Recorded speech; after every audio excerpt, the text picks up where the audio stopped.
कौन से पुत्र की मृत्यु पिता से पहले हो जाती है? कौन सा पुत्र अपने पिता को दारुण दुख देने के लिए आता है? दोस्तों, इस प्रकार की घटनाएं अक्सर हमें देखने व सुनने को मिलती रहती हैं कि किसी पिता के सामने उसके जवान पुत्र की मृत्यु हो जाती है, या फिर किसी पुत्र ने अपने माता पिता को इतना दुख दिया कि कोई शत्रु भी इतना दुख न देता होगा। आखिर ऐसा क्यों होता है? आइए इस कहानी के माध्यम से समझते हैं कि पिता से पहले पुत्र की मृत्यु क्यों हो जाती है। दोस्तों, एक समय की बात है, हिमालय पर्वत के शिखर पर पक्षियों की एक विशाल सभा लगी हुई थी और उन समस्त पक्षियों में आपस में कुछ ज्ञान चर्चा चल रही थी। कुछ पक्षी प्रश्न करते थे और उनमें से जो ज्ञानी पक्षी थे वे उत्तर देते थे।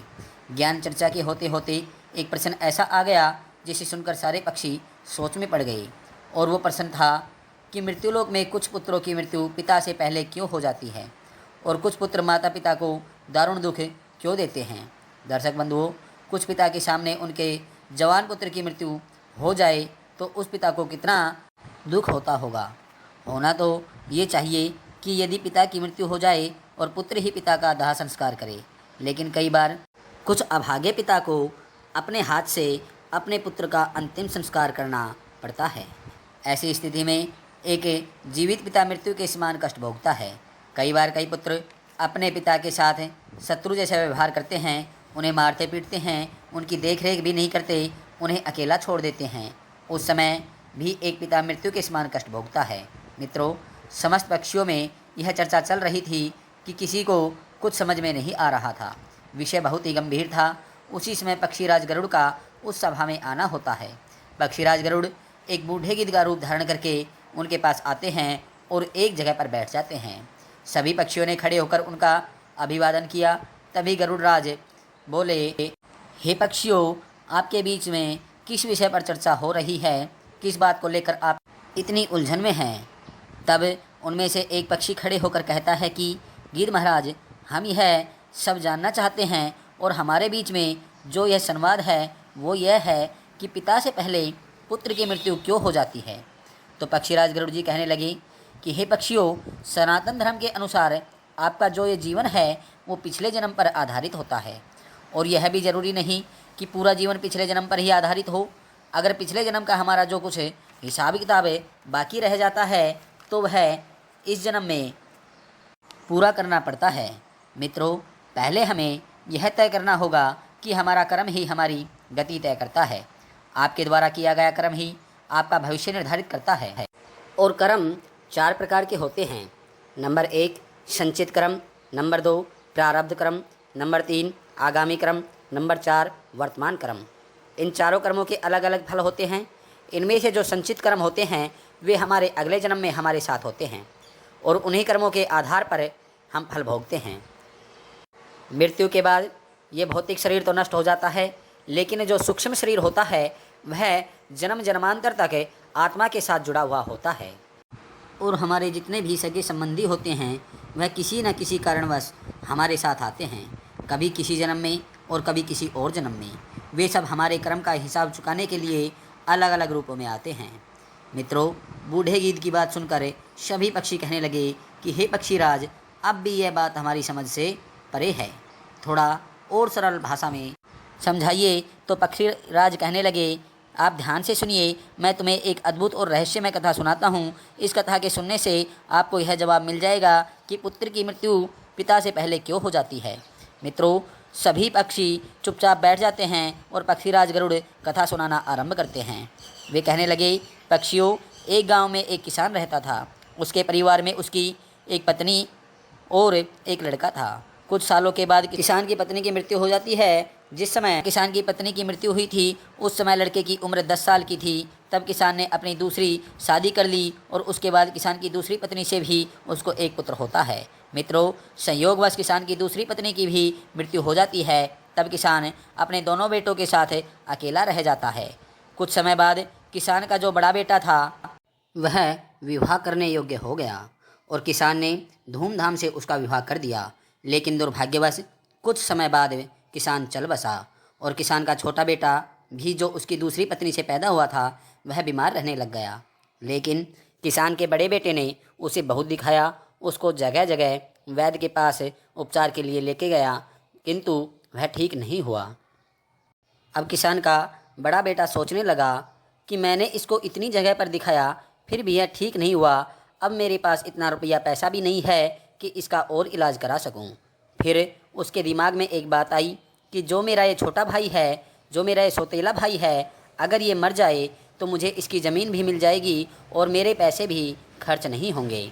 यह बात उसने अपनी पत्नी से बताई तो उसकी पत्नी बोली, आपकी बात तो सही है, लेकिन इसे ऐसे मार भी तो नहीं सकते। गांव वाले क्या कहेंगे? सोचेंगे कि सौतेला भाई था इसलिए मार दिया। लेकिन आप किसी वैद्य से लालच देकर इसकी दवाई में जहर मिलवा दो तो इससे हम पर कोई रिश्तेदार या कोई अड़ोसी पड़ोसी भी शक नहीं करेगा। सब यही बोलेंगे कि यह तो बीमार था और बीमारी के चलते मर गया। अब किसान के बड़े बेटे ने ऐसा ही किया। उसका कोई वैद्य जो पुराना जानकार था, उसने 1000 स्वर्ण मुद्राओं का लालच देकर वैद्य से दवाई में जहर मिलवा दिया। अब वह जो किसान का छोटा बेटा दवाई में जहर खाने से मर गया और बड़े बेटे पर किसी ने शक भी नहीं किया। सब यही सोचने लगे कि यह तो बीमारी के चलते मर गया, किसी रिश्तेदार को भी इसकी भनक तक नहीं लगी।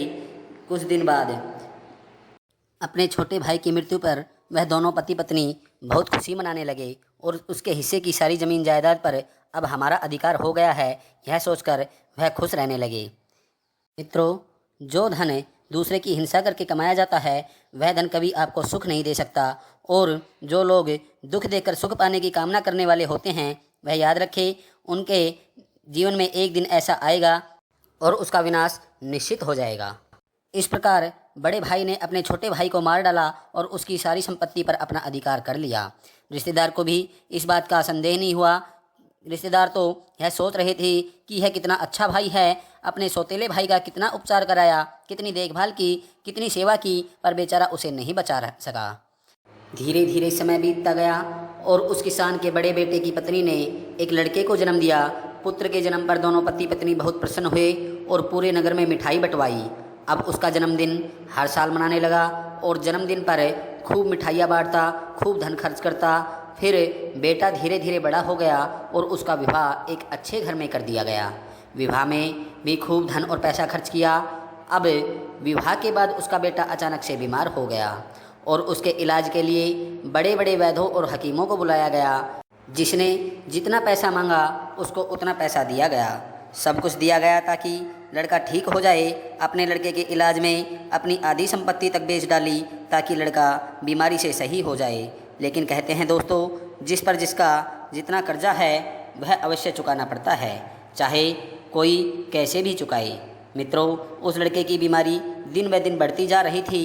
लड़का मरने के कगार पर आ गया। शरीर बहुत ज़्यादा कमज़ोर हो गया, मात्र हड्डियां ही शेष रह गई थी। लड़के को चारपाई पर लेटा रखा था और उसका पिता अपने रिश्तेदारों एवं पत्नी के साथ उसकी दयनीय हालत देखकर दुखी होकर उसकी तरफ देख रहा था।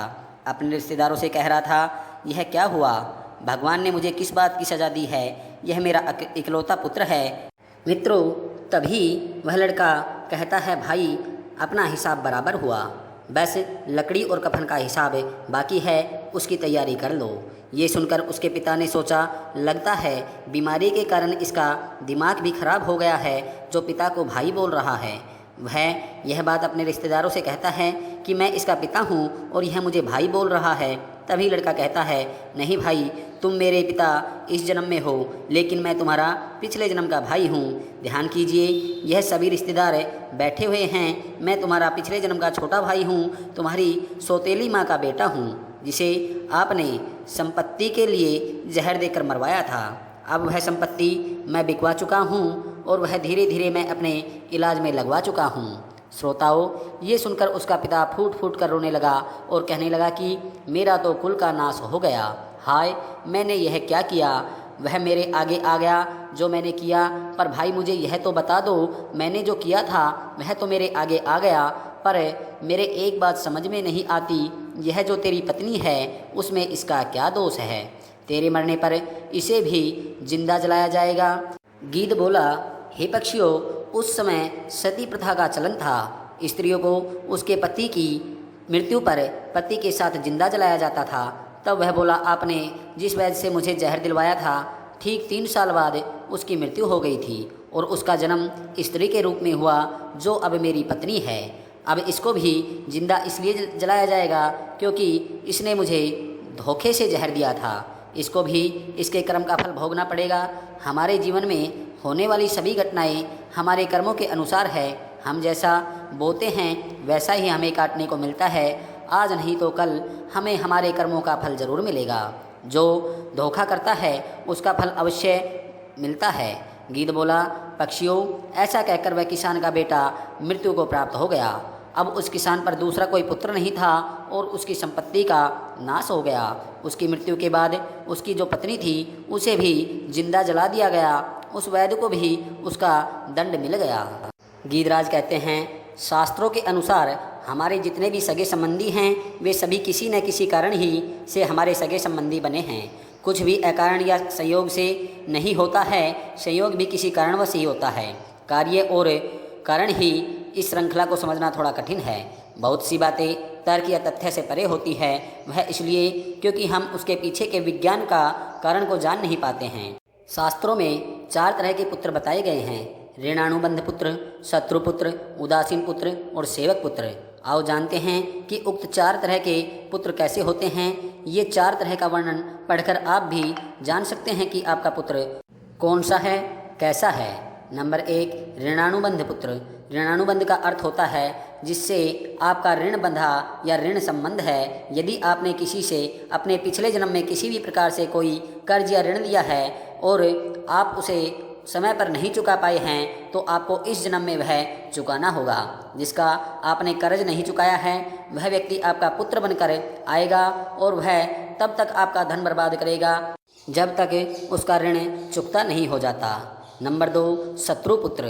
प्रचलित मान्यता के अनुसार यदि आपने पूर्व जन्म में किसी को किसी भी प्रकार का दारुण दुख पहुंचाया है और वह व्यक्ति आपसे किसी भी तरह से बदला लेना चाहता है लेकिन वह बदला नहीं ले पा रहा है और इसी तड़प में मर जाता है तो निश्चित ही वह व्यक्ति इस जन्म में आपका पुत्र बनकर लौटेगा और फिर वह अपना बदला पूरा करने में कामयाब होगा।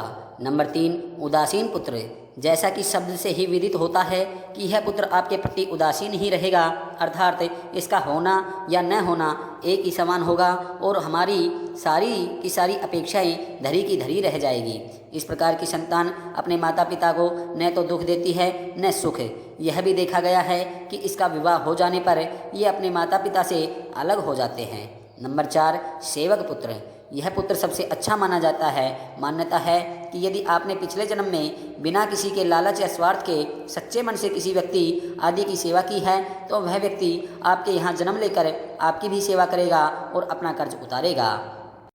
दर्शक बंधुओं, ध्यान रखने की बात है, हमें कभी भी किसी का बुरा नहीं करना चाहिए, न ही किसी का अहित करना चाहिए। हमें यह सोचना चाहिए कि जो हम कर्म कर रहे हैं उसका फल हमें अवश्य भोगना होगा। अगर इस जन्म में नहीं भोगते हैं तो अगले जन्म में, अगर उससे भी अगले जन्म में नहीं भोगते हैं तो जब भी जन्म मिलेगा तब उस जन्म में हम अपने कर्मों का फल अवश्य भोगेंगे। दोस्तों, आज की वीडियो में इतना ही। अगर आपको वीडियो पसंद आई हो तो चैनल को सब्सक्राइब करें, वीडियो को लाइक करें, कमेंट करें। मिलते हैं नेक्स्ट वीडियो में, तब तक के लिए राधे राधे।